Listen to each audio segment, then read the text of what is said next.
Well, you know what they say, necessity is the mother of all invention.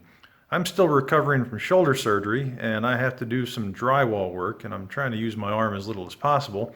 The drywall work involves replacing the bottom foot of, um, of a perimeter of a basement where there was some water damage and the bad drywall was cut out. So I had to put together a device that was going to make it a little bit easier for me to cut a bunch of strips 1 foot wide of drywall and just rip along the length of the sheet.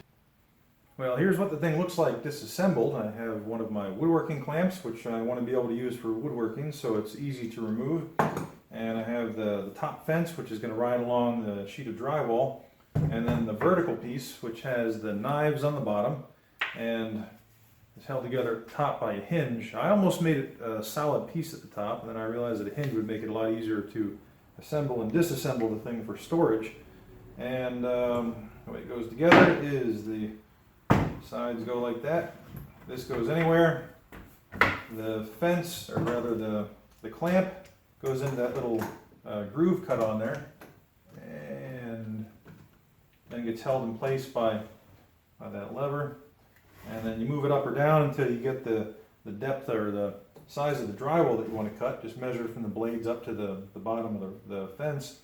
Tighten up the clamp, and whichever direction the knives are going. So for me, since I'm trying to avoid using my right arm too much, I can slide this onto the sheet of drywall and I can pull with my left arm, which should slice both sides of the drywall paper at the same time.